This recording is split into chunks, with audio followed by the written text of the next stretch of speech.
Hi guys, I'm back. Sorry about that. So yesterday I was trying to do the video to let you know what's going on and what's been going on for the past 5 weeks. I'm on week 6 now being in my house. My name is Melinda Williams. I'm a registered nurse and a mother of 2. I've got faith in God, and so I'm just going to continue with my story. I'm just letting you know that's the backdrop of who I am. So I was on the ward and they told me that I had pneumonia, and I just looked at the doctor and said, can I go home? Please. And he said, yes, but make sure you take it easy. Gave me some amoxiclav and I went home, coughing for absolutely ages all day long. I had no energy, just went back and got into bed really. Just spent the week in bed. In between I was trying to do stuff. I think I was trying to change my bed covers. I was just thinking, what if I've got these germs, these virus, whatever's going on, it's not normal. I was just trying to do stuff, but it was just such an effort. And then, so that's week 1. Week 2, I thought I started to get better. On the 6th day, I started to feel the effects of the antibiotics. Pardon me, excuse me. Normally, if I take antibiotics when I had tonsillitis, I'd feel it after 1 day. I couldn't even smell it on my body. I could smell it in my urine. I could smell the antibiotics. This time there was nothing, not a shift. Took all these big, gigantic horse tablets. Well, it looks the size of a horse tablet. These amoxiclav. And on the 6th day, I started to feel like a bit better. And then it was Thursday the 19th, my birthday. So this is going on into the Thursday the 19th of March now. We're going into the 3rd week of me being in my house. And I had my clothes on. I was dressed. That week I was starting to feel a bit better. I was out of bed. Started to do a bit of work on the laptop. And then on the Friday evening, Friday the 20th of March, I was meant to have my 40th birthday party. So that was a bit sad being indoors and stuff. Couldn't see my son, didn't see many people. Just some people from church passed by and supported me and dropped me things at the door, which was lovely and much needed.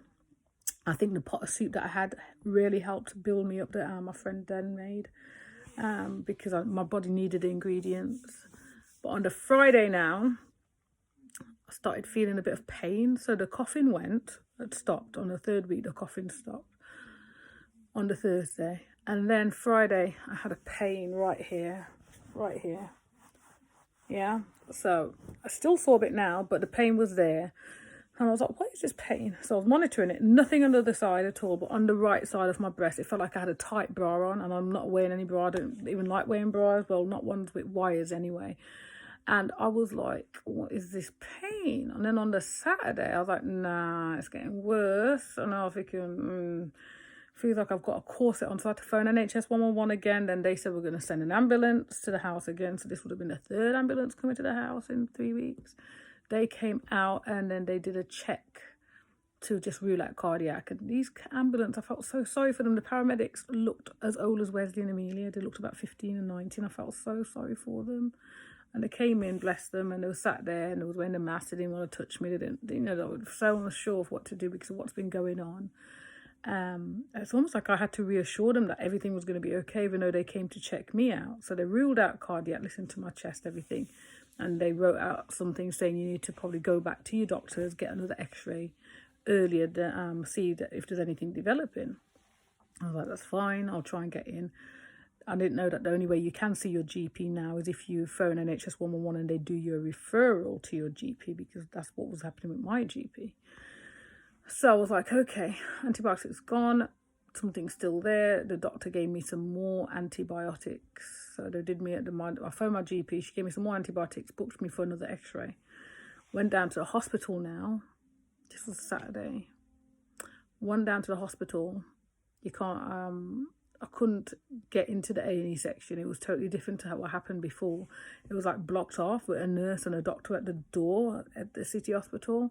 And they were like checking the temperature, checking the oxygen. And they were saying, what are you here for? No, you need to go back into the urgent care. You can't come in here.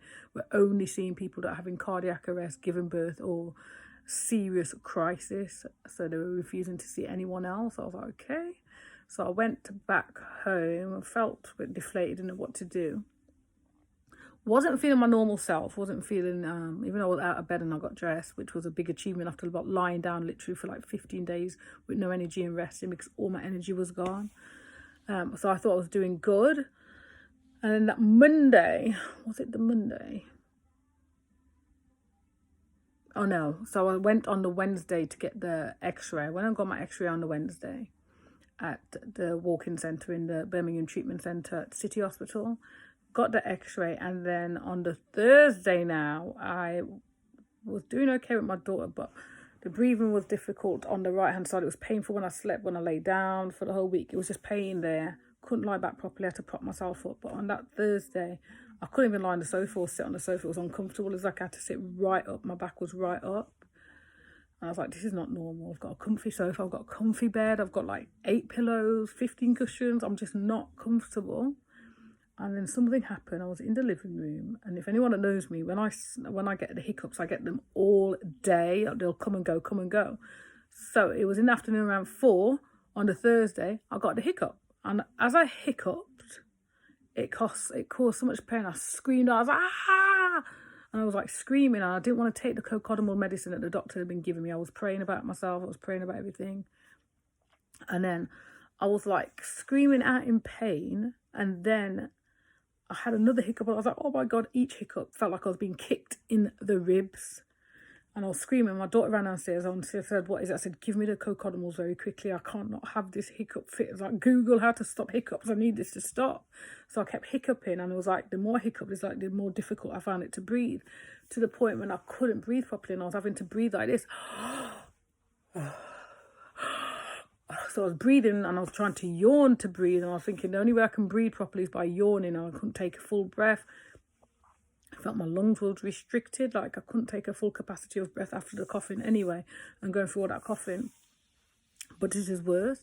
So I started to get a bit worried. I told my daughter to go and get me a bag just in case. We all knew that I had to phone 999. I just couldn't breathe properly.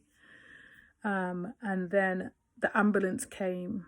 They sent an ambulance. They did some checks, and they were going to tell me I've got COVID-19. I've got the symptoms. I've been diagnosed with pneumonia, and that I need to stay in and isolate for 14 days. And that my temperature had spiked to 38 again when the ambulance came. And I was like, oh God, the temperature's high again. Maybe it's because I'm all flustered out. I was getting up. I was trying to yawn. I was trying to breathe. One of the paramedics was trying to be funny, bless him. The other one was being like serious. So they were trying their best, but I just couldn't breathe. And they said, we're going to have to take you. And they phoned a depot because they said they'd been out to see 8 people. No, was it 9 people? It went out to see 9 people, I think it was, the night before. And they had to tell everyone to stay in their house who had the same symptoms, couldn't breathe. The only one that they were allowed to take in, because the hospital is over capacity as it is, was an 8-year-old who was really struggling and didn't look like he was going to make it. So they told me that. And then they said with my case, because I'd been in isolating for 14 days, and that's the advice they would have given me, they're going to have to phone the headquarters. So they phoned their office, and the person said to bring me in because I might be developing something else. I've been in for the house 27 days. I didn't fit their criteria to come in. I was so upset. I started to cry. Didn't want to go into the hospital. It was even worse than it was when I went in 2 weeks ago. And then I got into the ambulance. My friend immediately had to leave my daughter home because they said she can't come. No one can come. She's only 15. So I had to leave her. That was a shock for her and me. Someone had to come and meet with and be with her. But at that time, it wasn't a priority to arrange that. It was for me to go in ambulance. So left around 8 o'clock. Got taken to City Hospital. As we went in, it was like a drive-through. So as you went into the ambulance went in, other ambulance were parked up, and everyone had to get like in a queue, like you go around a drive-through at McDonald's. Someone came out with a mask, and a nurse came out with a mask, and she asked the ambulance drivers, do you want a dirty cubicle or a clean cubicle? So that's exactly what they said. And I was like, hang on there, I ain't going in no dirty cubicle. And I'd already told the paramedics that I'm a nurse, and I said, I'm not having that. And he's like, oh no, that's not what it means. The cubicle would have been cleaned out. It's just what they've nicknamed it. It should be hot and cold. Hot if you've got a temperature, cold if you're okay. And I was like, that's not very nice for the patients, but that's what they've done. So they told them that they wanted a dirty cubicle in the A&E extra part that they've built.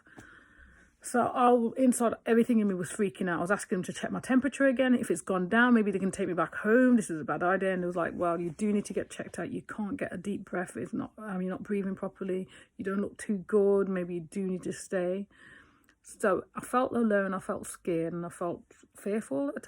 So for me, I was like shaken. I think all the panic, all the anxiety, and the fact that this was now going on 4 weeks, 27 days, so it had got to me.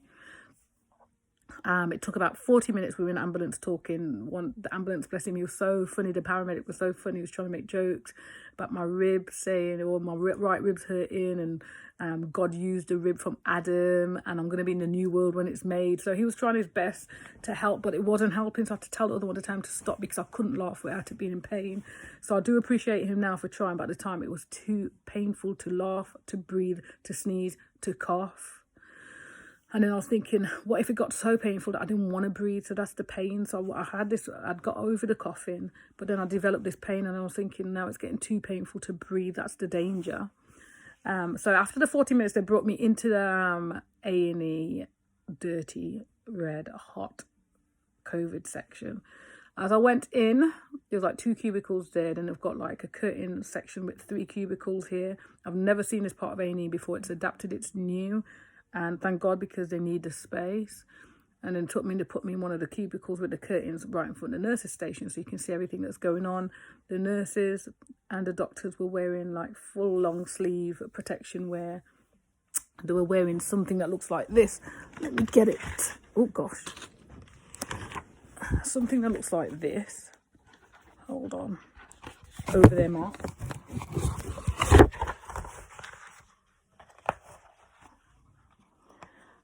Which I can understand, because that's protecting their faces. So the nurses were wearing these. They had their mask on under here.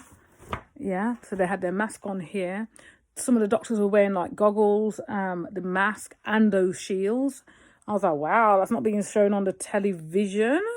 So that's what they were wearing. They had their sleeves covered up and their gloves on.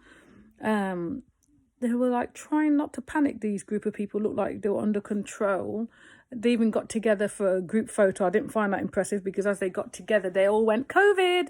There's nothing COVID about it. No. So that they could have said, I would rather them say cheese, whether you eat cheese or like cheese. I'd rather that than hearing COVID. But they did look more in control, and they had staff that separated. They've got apparently a good part, a clean part of A&E and the dirty part. The nurse that I had came and checked my obs. My blood pressure was still high. It needed to go down. It's 140, but normally it's 95 over something. So that needed to go down. I was trying not to panic. And thank the Lord God Almighty that I had loads of texts and audios with people praying. That really helped in this time when they're not allowed anyone to come with you. That helps, and that really matters. What I realised by going in is that fear melts down your immune system and breaks down your defense mechanism within your body. Fear is very dangerous. Fear has a physical effect and also makes you weak against attacking anything. So fear does not help. I'm one that prays with other people, and I've got like faith, but in this I experienced something different. So I sat there. The doctor tried to do an examination, and I couldn't lie back flat. He wanted me to go all the way back flat so he can do an examination. Wasn't happening, mate. I must have gone back. I was like, it's hurting. So something in my lungs or in the rib was pulling. So I was like, I forget it. I can't lie back. And then he was like, He goes, your x-ray results from the day before has come back that pneumonia's gone. I was like, praise the Lord. I thought because I've been coughing so much, maybe I've broken a rib. That's what ambulance people said. And the doctor said, maybe you fractured something, you've broken a rib. So I was going to probably hear them say, oh, but you've got a fractured rib. That's what the pain is. But he said, you've got no fractures, no breaks. I actually felt disappointed that I didn't have a fracture or a break. I wanted to hear that so I can get out. He says, you haven't got a fracture, you haven't got a break. We don't know what that pain is. We're going to have to do some blood tests to see if your D differs. I forgot what they call the D markers are elevated, to see if you've got a blood clot. I was like, what? A blood clot? I was like, oh my gosh. Did not want to hear that. As he was talking and as they were talking, they're talking medical terminology that I understand. It was very hard being a patient, and it was very hard being a nurse at the same time, just listening. I was freaking out. Knowledge became a hindrance to me. So I was trying to stay calm. Then they moved me out of from in front of everyone in the open cubicles. As I was going, another man was coming in. This Caucasian man, he probably looked about 60, probably about 57, 60. He was sat up and he was just like breathing normal. He was sat up, he looked okay in his face, but you can tell that he was something wrong because he was breathing like that. So he was coming that way while I was going there, and then this other Asian man came in who looked about, I'd say, he looked good for his age, but I'd say probably about 60, maybe, Yeah, 61. See, he was Asian. It was hard to tell his age. But he looked okay as well. Didn't think he was that bad. They put me into this side room. And the person in the side room they needed to look at and to keep to see right in front of them who was declining. So they brought that person in. It was almost like a critical care A&E. People were not in a good state who was already in there. And these two and myself looked like the more sat up ones, upright, functioning a bit better. I know this is a lot. This is 15 minutes. Whoa, the last one was 22. This is going to be like part 1, part 2. Sorry, guys, that is so long. But someone's asked me, a couple of people have asked me to share the whole experience. I'm trying to do my best. Sorry that the phone keeps moving as well. I'm holding it rather than putting it on something. So, where did I get to? So they put me in the side room, and then thank God Sister Yvonne Jeffers sent me this audio, and she was praying down a storm, and I had to like just come in agreement. I was like, I'm panicking here. They're checking for a blood clot. One of our pastors back in the day died of a PE, pulmonary embolism.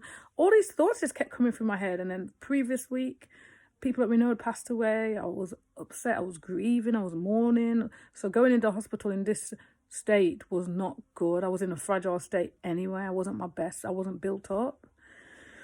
And then a nurse came and said to me, "Oh, I'm sorry, love, but we're going to have to keep you in." I was like, "What?" I said, "The doctor's not spoke to me." He said, "The only reason I was staying is if my D markers were elevated." She goes, "Yeah, well, they want to keep you on the ward. They're going to send you back to AMU2. I was like, uh-oh, no way, not again, no. I actually started crying. Then I had to hold her hand, and then I was crying. And then I said, let me speak to the doctor. So the doctor came and said, yeah, they're elevated, and we want to rule out that you've got a blood clot or a PE forming. So we're going to took some bloods, and they're going to check, and then they're going to send me upstairs. So I was like, oh my God, I was just crying all the way. I was crying. I sent everyone a message saying, pray for me. I had posted it on my Facebook account. Pray for me. I'm in hospital. They've kept me in a COVID-19 section and ward. That just says it in itself that they're saying I've got it and I've got to be in there. And they're saying you have got it because that's why we put you in here, because you've had pneumonia. And I was like, oh my God, this is too much. So it was really too much mentally. But the staff did look like they were coping well compared to when I first came in weeks before, when it wasn't even that bad. So they've got more control, more understanding of what they're dealing with and how to handle things. So they put me upstairs, AMU2, next to a Polish lady who was coughing everywhere. We were wearing masks. Everyone was given masks to wear. I wore masks and gloves. And I filled my pockets with more gloves because I was not going to walk around that place with my mouth exposed or nose. I probably needed my eyes to be covered up because these doctors were dressed like it was World War III. So they put me on my bed 3. Across me was the Caucasian man who came in after me. They put him over there. The Asian man went to the right of me, and this Polish lady was out there. So for all of a sudden, probably because my body was weak, I just wanted to keep weeing, and I was trying to drink as much water as possible. I'm someone that struggles to drink water, but since I've been on well, it's like the Holy Spirit is in me saying, drink water, you need water, not realising how much effect the lungs need water. 85% of your lung is water, and it needs water to soften and moisten it. So thank God I was drinking litres of water. But it meant I kept having to go to the toilet. So when I got off the bed to go to the toilet now, I didn't realise how bad this ward was. It was like a critical care ward. If you go on critical care, a lot of people are on ventilators. A lot of them have been put to sleep in a induced coma, have got ET tube down their throat. They're on ventilators and the machine's breathing for them. That's what I was seeing all around me. As I went down right opposite the toilet, this old lady was just there, and she was like... And I was like, oh my God, I want to get off here. Am I going to make it off? I just started to think, am I going to make it off this ward alive? So many people I know going in the hospital, they're not coming out. So that whole fear thing was like trying to take a grip off me. Went to the toilet about 7 times that night. And then I know I wasn't going to sleep. And I know that I couldn't breathe. And I know that the people around me were dying. We're not breathing properly. We're being put on ventilators. We're putting on oxygen. And I was like, no. Everything in me was saying no. But I also realised that when I first came in with that bad cough and I was gasping for breath, coughing, they probably would have vented me then. But by the grace of God, whatever is in me, the Spirit of God that's in me, forced me to cough through that bad stage. And I wasn't in that bit. So that that's the good thing that I realised, because if I was put on an event, would I come back out of it? It was like what I was seeing as a nurse, anything, medically, it was distressing, because it's almost like what people are doing or what you've been trained to do for a respiratory syndrome or distress is not working. It was actually making people worse from what I was seeing. So that was a mental struggle. This was the biggest battle I've ever faced in my life up to this date, is what I'd say. The doctor woke the patient up at 4 a.m. and said, "Excuse me, yeah, you've got that COVID bug that's going around. It's come back that you've got it. So you're going to have to go home once you're off the oxygen." I was like, oh, my COVID bug?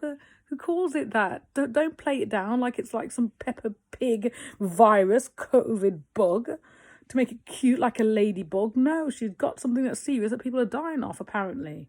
So they woke her up to say that. I'm thinking, great. She's the only one that's not wearing a mask, and she's coughing everywhere. Coughing that's just travelling in the atmosphere. So that was distressing hearing her. She hadn't slept. Her temperature was high. Then the patient next door was saying saying not goodbye. I didn't know it was going to be goodbye. He was saying bye to his daughter Aisha. They was saying, "I love you," and the nurse had brought the phone, her mobile, next to the bed and talked. That was nice. I'm gonna have to do another video. 1 minute. My daughter's calling me. I'll have to do part 3. 1 second. Hold it there. Follow into beautiful places.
Hi guys, so it's my birthday and I'm here with Mixed Girl Meatley. Hello.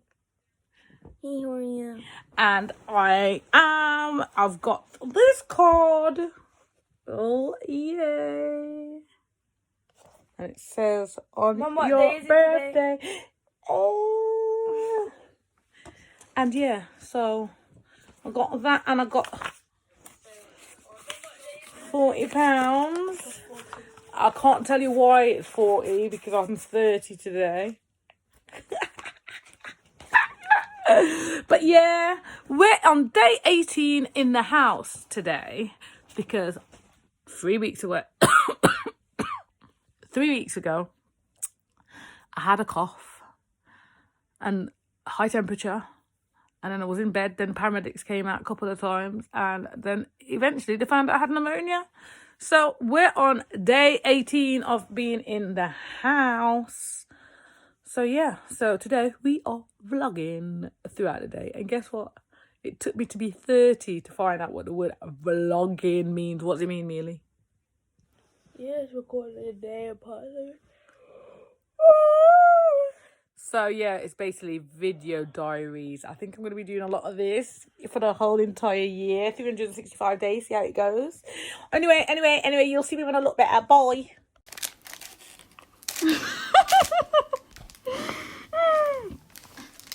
Shall I beat you up?